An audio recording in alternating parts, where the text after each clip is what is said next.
Iran के जिस supreme leader के लिए हमारे देश के लोग ऐसा छाती पीट पीट कर रो रहे हैं, हतकान हुए जा रहे हैं, आइए उस सुप्रीम लीडर की क्रूर मानसिकता के बारे में थोड़ा जानते हैं। खुमैनी का पहला प्रहार महिलाओं की आज़ादी पर था। 1979 में इंटरनेशनल वुमेन डे से ठीक एक दिन पहले ईरान में रातों रात हिजाब अनिवार्य कर दिया गया। विरोध करने वालों को अल्लाह का दुश्मन माना गया। जब हजारों महिलाओं ने तेहरान की सड़कों पर उतरकर इसका विरोध किया तो खुमैनी की सेना, जिसको रेवोल्यूशनरी गार्ड्स भी कहते थे, उन्होंने उन महिलाओं को चाकू से बेरहमी से पीटा, डराया, जेलों में डाल दिया और इसके बाद महिलाओं के जज बनने और कई शिक्षा के क्षेत्रों पर जाने पर पाबंदी लगा दी, जिनमें से डॉक्टरी भी एक है। 15 अगस्त 2004 को एक लड़की आतिफा सहेली को सरेआम फांसी पर लटका दिया गया। उसका दोष क्या था?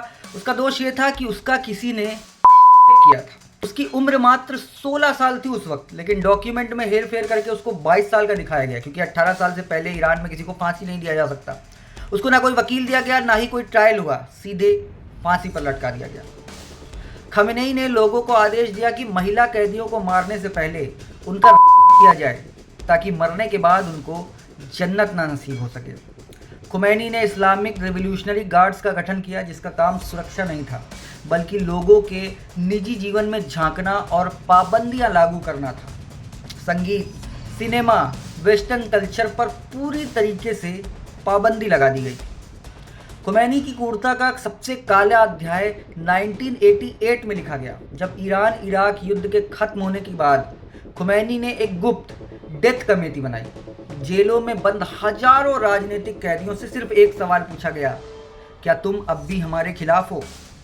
जिन लोगों ने झुकने से मना कर दिया, उन्हें कुछ ही मिनटों के भीतर फांसी के फंदों पर लटका दिया गया और अकॉर्डिंग टू द रिपोर्ट्स महज कुछ ही हफ्तों में 5,000 से लेकर 30,000 लोगों को मौत के घाट उतार दिया गया। उनकी लाशों को ट्रक में भरकर गुमनाम कब्रों में फेंक दिया गया, ऐसे आवारा फेंक दिया गया और यह आधुनिक इतिहास के सबसे बड़े और सबसे बेरहम नरसंहारों में से एक था। 18 जून 1983 ये खुमैनी शासन की दरिंदगी का सबसे चर्चित साल था। मोना महमूदिनाज नाम की एक 16 साल की स्कूली छात्र को सिर्फ इसलिए गिरफ्तार किया गया क्योंकि वह बहाई धर्म को मानती थी। अंजाम क्या हुआ? मोना को बच्चों को धर्म की शिक्षा देने के आरोप में भीषण प्रताड़ना दी गई और अंततः 9 अन्य महिलाओं के साथ उसको फांसी पर लटका दिया गया। उसकी मौत आज भी ईरान में धार्मिक कट्टरता के खिलाफ एक सबसे बड़ा प्रतीक मानी जाती है, एक उदाहरण है। 1983 में ही खुमैनी ने आदेश दिया कि शिक्षा व्यवस्था को पूरी तरीके से इस्लामी बनाया जाएगा। इसके तहत सभी विश्वविद्यालयों को 3 साल के लिए बंद कर दिया, पूरी तरीके से शटडाउन। और अंजाम क्या हुआ? हजारों प्रोफेसरों और छात्रों को उनकी उदारवादी या वेस्टर्न विचारों के कारण निकाल दिया गया, उन्हें जेल भेज दिया गया। विरोध करने वाले छात्रों पर कैंपस के अंदर गोलियां चलाई गईं, सैकड़ों स्टूडेंट्स की जान गई और हमारे देश के लोग उस खुमैनी के लिए अपनी छातियां पीट रहे हैं और कह रहे हैं कि या हुसैन हम ना हुए। खुमैनी ने धर्म के नाम पर एक ऐसी सत्ता खड़ी की जहां असहमति का मतलब मौत था। उसने ईरान को आधुनिक दुनिया से पूरी तरीके से काट दिया था और एक ऐसी विचारधारा जबरदस्ती थोपी जिसका खामियाजा आज भी वहाँ की पीढ़ियाँ भुगत रही हैं।